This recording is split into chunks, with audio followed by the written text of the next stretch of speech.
Okay, so I saw this question on Reddit and I thought it would be cool to throw up a quick video kind of explaining my position on this and my recommendations for books about bootstrapping a SaaS business. And I really have to preface this because no book is going to give you everything you need to know in order to bootstrap a SaaS or really any business.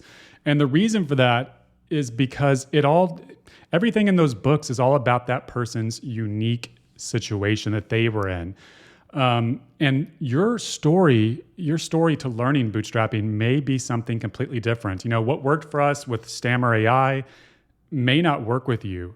For example, the way you acquire customers may be very different, right? Ross had a huge audience on Instagram, a background in agencies, and that allowed us to quickly kind of bootstrap that business. But your customer acquisition method may be completely different. However, that being said, there are some great books out there that I highly recommend because there are certain philosophies, certain approaches that consistently seem to work. And if you can adopt those philosophies and then adapt them to your unique situation, that is very powerful. And let's talk about the recommendations that I do have. Now, you're going to see this answer here, Rob Walling. He's great. I can't remember the name of his book. Just look it up, Rob Walling's book. But he has a fantastic podcast about bootstrapping. He has a great, I guess, YouTube channel. I haven't really paid attention to his YouTube, but I've listened to his podcast, and it is fantastic. He gives out a lot of great advice there in some Q&A sessions that he does. So yes, definitely recommend Rob Walling. The next one that I recommend, let's go to my Twitter here. So this is Arvid Kahl, right? And I've been following him for years. I like his approach. I like his authentic approach. And he has a book called Zero to Sold that I've read. I think there's a newer one. Actually, you can probably see it here. I believe it's The Embedded Entrepreneur. I haven't read it, but he's legit. He knows what he's doing, and love his books. Highly recommend him. The next that I recommend is actually Peter Lavell's. I follow him on Twitter, obviously, and his content is just super interesting. He is one of the ultimate kind of bootstrappers to follow, and he will really help you understand that, how do I put this? The technology is not the thing, right? It's not about the technology stack you're using. It's really not. And you may not believe that right now. You may be thinking, okay, this guy has no clue what he's talking about. But follow Peter, read his book. What's really important is understanding the pain point that you want to solve for your customers. That's the most important thing. And as far as technology stack's going to go, you want to use the most boring technologies available that are tried and true and will not be hard for you to learn or hard for you to do certain things. And Peter definitely has this philosophy. So certainly recommend his book. I bought it, purchased it, and read it. So definitely check that out. I am actually writing a book as well. Now, my philosophy and what I've learned is very similar actually to many of these, which makes sense, right? Because I was reading their content, reading the content that they got their ideas from. But my core philosophy is that talking to customers, basically. And the key here is you can't just talk to customers and trust what they say, unfortunately. I'm probably going to have some customers of ours listen to this, but they need to take this advice to heart as well. Customers will say a lot of things.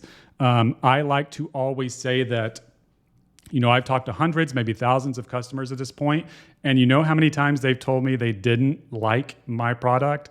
One time. And that was most likely a competitor that jumped into that customer interview. The point here is that, customers are human. They're going to say a lot of things. They're going to lie, essentially. And they're not going to tell you they don't like your product. They're going to suggest certain features that don't make any sense for you to build. And what you have to do is validate these ideas in every way possible before you build them. And the best way that we have found to do that is to get people to pay before you build. And there are multiple ways to do this, right? There are other exchanges of value as well that you can do. For instance, if you have a situation where it's, really difficult to get someone to pay for something before you build it, you can exchange their time, basically, getting them to work directly with you, things like that. And I go into this much more in my content, but it is one philosophy that I really wanted to mention, and why it's so important when bootstrapping.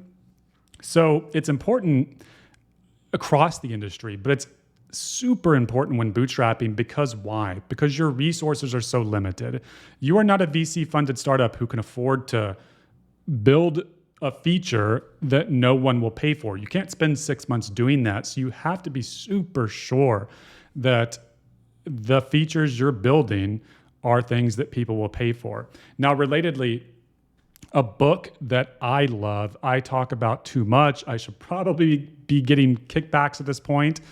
That's a joke, but it's The Mom Test, right? This book was a game changer for me when I originally read it. And the interesting thing was I was already implementing a lot of these philosophies, but the book just says it so much better than I ever could. It's all about idea validation.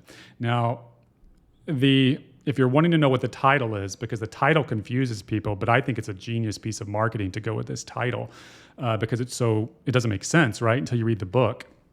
But the title is basically you need to be able to interview people, talk to people in such a way that you can get valuable feedback from even your mom, right? And your mom, if you've ever asked her, what do you think of this? Of course, she's going to say, oh, that's amazing, sweetie. That's completely amazing. But that is why this is the title of the book. But I highly recommend you read it.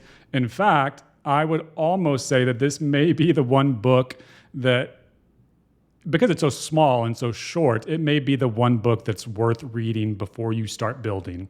And I should also touch on that. I really think it's more important to just get started in many cases. That's why the title of the book I'm kind of working on is Just Start, right? Because almost 10 years ago, I got the advice, do not just endlessly read books. You need to just go out there and start trying to do things. And so with these books, my advice is to start building something while at the same time setting aside time each day to read content like this.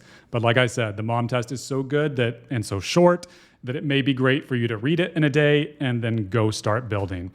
But that is it for this video. Let me know in the comments if you have any additional questions on this. And if you read any of these books, definitely feel free to reach out to me on Twitter and let me know what you thought of them. Oh, also, if you have any fantastic book recommendations that I haven't covered, or if you're working on a book, I would love to hear about it. So just let me know.